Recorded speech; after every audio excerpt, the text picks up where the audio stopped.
प्रभारी महामंत्री अविनाश पांडे जी, पीसीसी के अध्यक्ष पायलट साहब,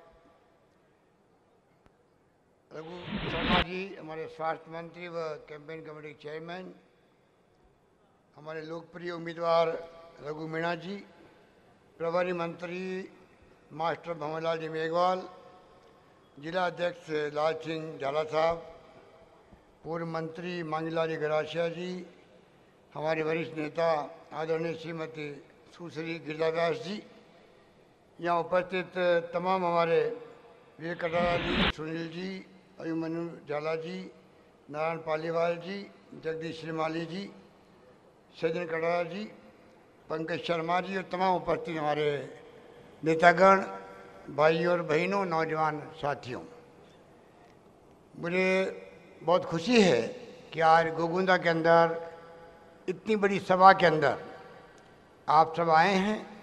और विशेष रूप से जो हमारी बहनें माता बैठी हुई है, इसको देख के हम लोग सभी अभिभूत हैं, आपको धन्यवाद देना चाहते हैं।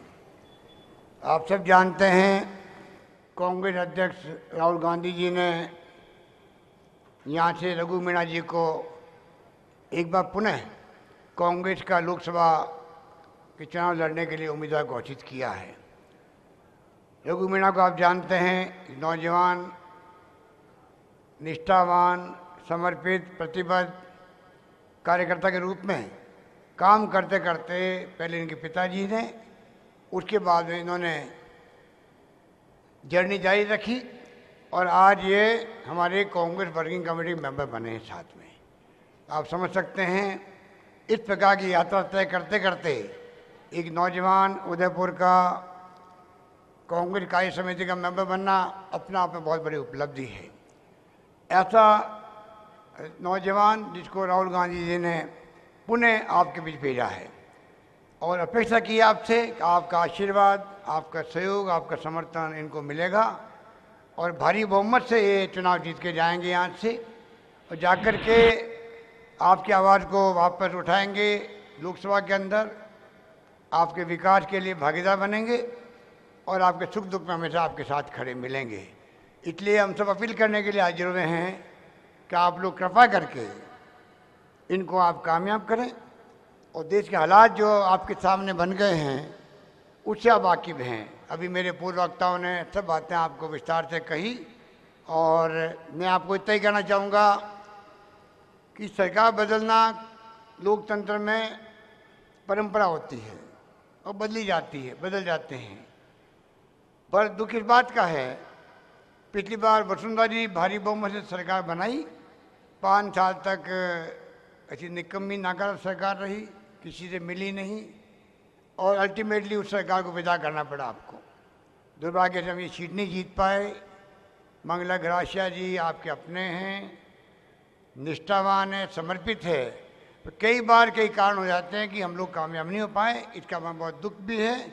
हम उम्मीद करते हैं कि अब आपको चुनाव लोकसभा का है।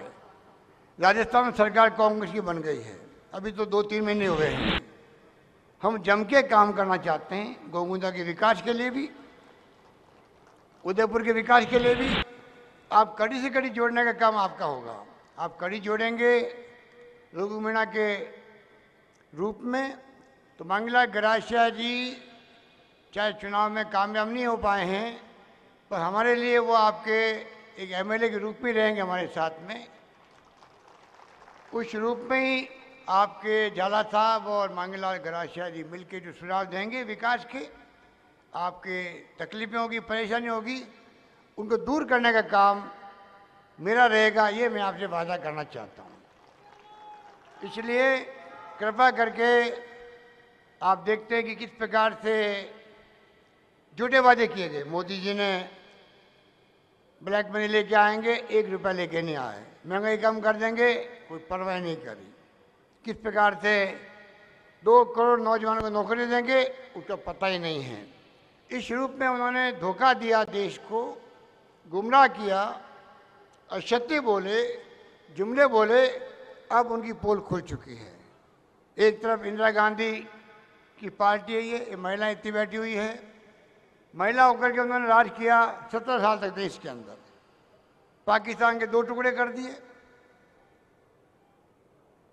बांग्लादेश बना दिया, खालिस्तान नहीं बनने दिया उन्होंने, और अपनी जान दे दी, सीना छलनी कर दिया उनका। वो शहीद हो गई पर खालिस्तान नहीं बनने दिया देश में। ये हमारे वरिष्ठ नेताओं को सबको मालूम है, नई पीढ़ी को नहीं मालूम है इन बातों को। और मोदी जी क्या करते हैं, सीमा पर आतंकवाद बढ़ रहा है इनके ज़माने के अंदर, ये काबू नहीं कर पाए। लापरवाही में कई घटनाएं हुई है जो आपके सामने हैं, चाहे पुलवामा में घटना हो, हमारे वीर सैनिकों ने, चाहे एयरफोर्स के हो, नेवी के हो, आर्मी के हो, कोई कमी नहीं रखी, जान को हथेली में रख करके वो देश की सीमाओं की रक्षा कर रहे हैं। पाकिस्तान को सबक सिखाया सर्जिकल स्ट्राइक करके, देश दुनिया जानती है। पर उनके नाम पे जो राजनीति हो रही है और जिस प्रकार से बदनाम किया जाता है सबको कि राष्ट्रभक्त तो वही है जो बीजेपी झंडे के नीचे आएगा, ये गलत बात है। इंदिरा गांधी ने कभी नहीं कहा कि मैंने बांग्लादेश आज़ाद करवा दिया, उनके नाम पे कभी राजनीति नहीं करी। जान दे दी, खालिस्तान अलग नहीं बनने दिया देश में, उसे राजनीति नहीं की गई। और आज की सरकार राजनीति क्या कर रही है आपको सबको मालूम है। इसलिए मैं कहना चाहूँगा, सच्चाई किसके पक्ष में उसको आपको ध्यान रखना है। असत्य बोल करके जिस प्रकार लोगों को गुमराह किया जा रहा है, ये मीडिया जो मेरे सामने खड़ा है आज, ये मीडिया जरूर हमें वीडियोग्राफी कर रहा, हमारी कितना दिखा पाएगा किसी को नहीं पता है, क्योंकि इनके मालिक लोग, इनके संपादक, इनके एंकर सब डरे हुए हैं मोदी जी के राज के अंदर। वो दिखाना चाहे सच तो मजबूर है, दिखा नहीं पाते हैं, क्योंकि सीबीआई का, इनकम टैक्स का, ईडी का डर सबको सता रहा देश के अंदर, चाहे वो उद्योगपति हो, व्यापारी हो, सबको सता रहा है। ऐसे माहौल में लोकतंत्र नहीं चल सकता है। आज लोकतंत्र खतरे में है देश के अंदर, कोई जुबान नहीं खोल सकता अपनी, संविधान खतरे में है। सरकार की आलोचना करो आप देशद्रोही हो। तो सीधे आपको गोविंदा लिए चलते हैं जहां पर सीएम अशोक गहलोत क्या कुछ कह रहे हैं, सुनते हैं। इस प्रकार से हमारी सरकार ने कहा है कि 5 साल तक बिजली की दर नहीं बढ़ाएंगे, वो आपके सामने है। हमने पानी के बिल माफ कर दिए, शायद आपको मालूम नहीं पड़ा होगा, गांव के अंदर पानी के बिल पूरे माफ हो गए, कोई बिल आएगा ही नहीं गांव के अंदर, ये मैं कहना चाहता हूँ। शहरों के अंदर भी 30% बिल आएगा, वो स्थिति हमने कर दी है। एक के बाद एक सरकार फैसला कर रही है। लड़कियों की शिक्षा फ्री कर दी है, पहले 12वीं तक थी, अब वो कॉलेज तक भी फ्री हो जाएगी। हमने बुजुर्गों को पेंशन 500 की 750 कर दी, 750 के 1000 रुपये कर दिए। पत्नी पत्नी को 24,000 मिलेंगे 1 साल के अंदर वृद्धों को। किसान जो वृद्ध हैं उनकी पेंशन अलग से लागू कर दी हम लोगों ने।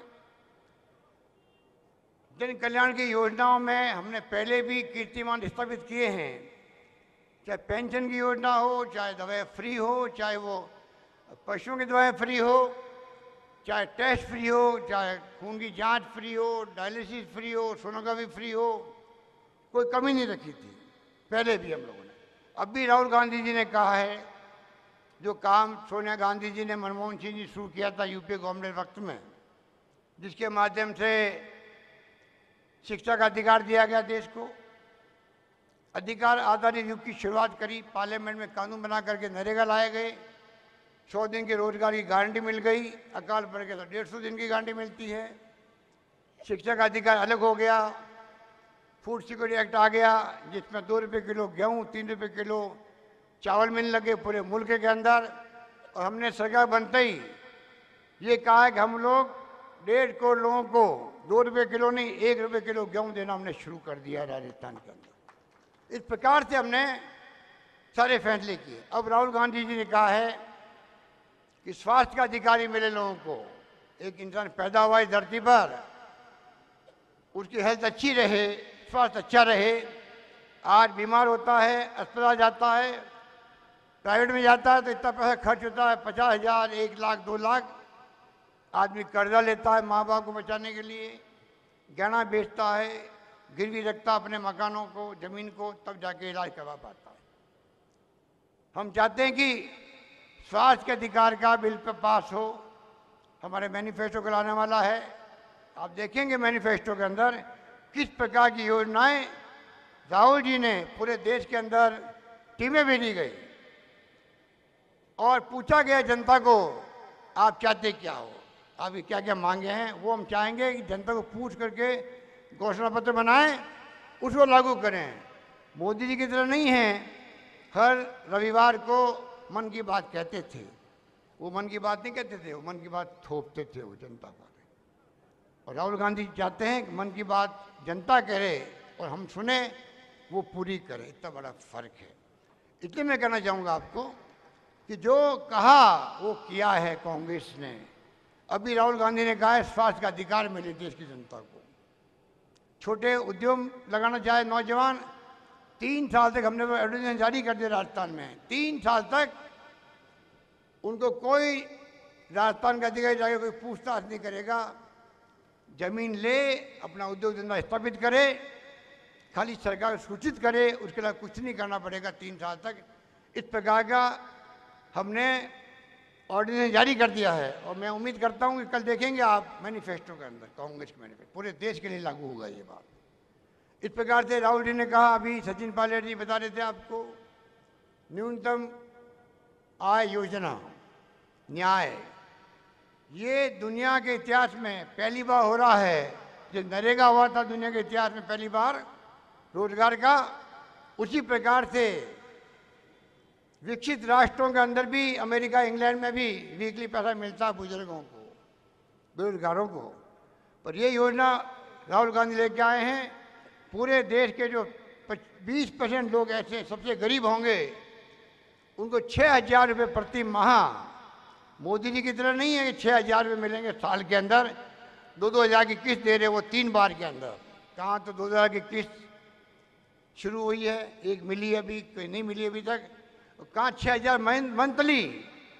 मंथली 6,000 रुपये प्रति माह, 12 महीने के बाद 10,000 रुपये मिलेंगे। कल्पना कर सकते हो आप लोग, न्याय की योजना के अंतर्गत, जिससे कि हर परिवार में उसकी खर्च करने की क्षमता बढ़ जाए, परचेजिंग पावर बढ़ जाए।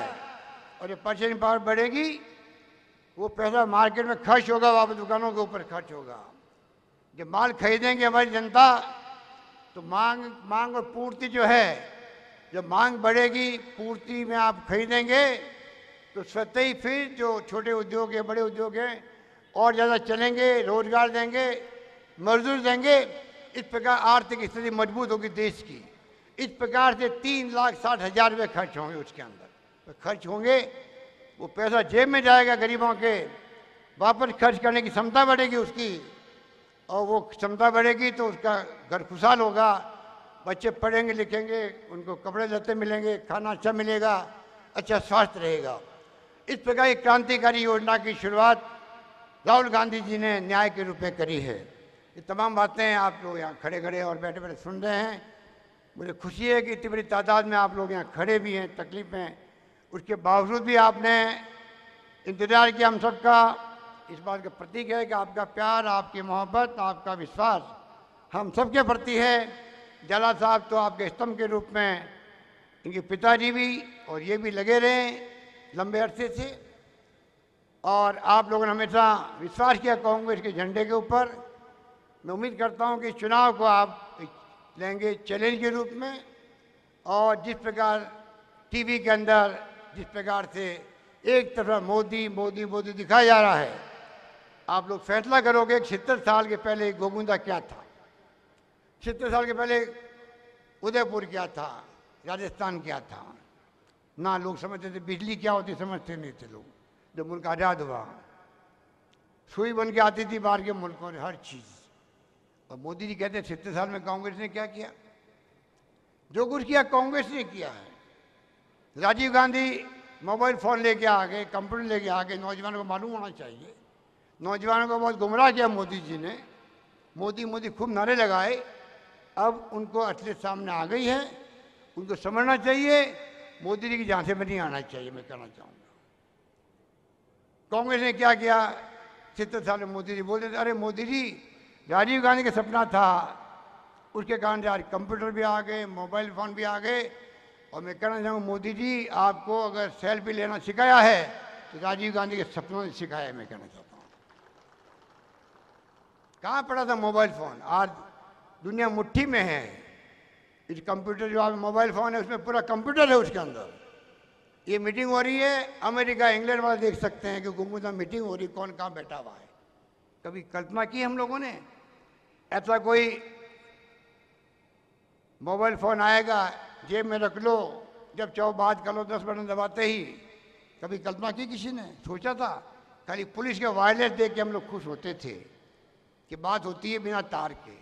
और बिना तार के आप 90% जनता के पास मोबाइल फ़ोन हो गए।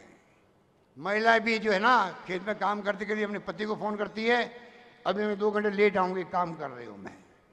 ये जमाना आ गया है। इसलिए इंदिरा गांधी जैसे नेता मिली देश को, महिलाओं के उसने 17 साल तक राज किया, मान सम्मान बढ़ाया दुनिया में हिंदुस्तान का। उस देश के हम लोग नागरिक हैं। और जिस प्रकार से 5 साल में इन्होंने घृणा का माहौल बनाया, नफरत का बनाया, हिंसा का बनाया हुआ है, आज सब लोग चिंतित है देश के अंदर। राहुल गांधी कहते हैं हमारी कोई अदावत नहीं है, दुश्मनी ना बीजेपी से है, ना नरेंद्र मोदी से है, ना अमित शाह से है, ना आरएसएस से है। हमारी कोई दुश्मनी नहीं, अदावत नहीं है। विचारधारा उनकी उनके पास रहेगी, हमारी विचारधारा हमारे पास में। चुनाव लड़ो विचारधारा के आधार पर, नीति क्या है, जनता के भले के कार्यक्रम क्या है, विकास की योजनाएं क्या है, उस पर आप चुनाव में मैदान में आओ। और जनता माई बाप होती है, वो फैसला करेगी किसको सत्ता सौंपनी है। उसके बजाय राष्ट्र प्रेम की बात करते हैं। राष्ट्र प्रेमी हम लोग नहीं है क्या? धर्म के नाम पे राजनीति करते हैं, लोग भड़काने का काम करते हैं। जैसे कि भावना भड़का के चुनाव जीत जाओ और सैनिकों के पीछे छिप कर के राजनीति करके चुनाव की बेहतरी पार कर लो। अब कल्पना कर रहे हो, अरे सैनिकों का सम्मान तो हर देशवासी करता है। कितने लोग शहीद होते हैं, 22 साल का, 24 साल का, 26 साल का नौजवान, क्या बीती थी उसके परिवार पर, उनके नाम में राजनीति कर रहे हो। ये तो बड़े शर्म की बात है। आप में अगर दम कम है, 5 साल की उपलब्धि बताओ आप, हमने वादे किए थे ये हमने काम पूरी कर दी। आगे वादे हम ये करते हैं, काम करेंगे, हमारी उपलब्धि ये है। मैदान में उतरो, हम मुकाबला करने के तैयार हैं आपका। पर आप मीडिया का दुरुपयोग करके उनको डरा के धमका करके राजनीति करके सत्ता मारना चाहते हो, तो मैं जनता से आह्वान करना चाहूँगा, समझ जाओ बड़ा खतरनाक खेल चल रहा है देश के अंदर। अगर हम सावधान नहीं रहे तो हमारी पीढ़ियों को भुगतना पड़ेगा। यही बात करता हूँ, अपनी बात समाप्त करता हूँ। धन्यवाद, जय हिंद। धन्यवाद। अब मैं अनुरोध करूं, रघु जी शर्मा पधारे, सबका आभार व्यक्त करें और यूथ कांग्रेस के साथी तैयार हैं बड़ी माला से स्वागत के लिए। रघु जी शर्मा पधारे और आभार व्यक्त करें। और हमारे यूथ के सभी साथी आ जाए, बड़ी माला द्वारा हमारे मुख्यमंत्री महोदय का और सभी का स्वागत करना। तो अभी आप सीएम अशोक गहलोत को सुन रहे थे, जो बीजेपी पर जमकर निशाना साधा है। साथ ही उन्होंने बताया है कि आज के समय में लोकतंत्र जो है वो खतरे में है, देश में डर का माहौल है और पिछली सरकार ने किसी तरह का कोई काम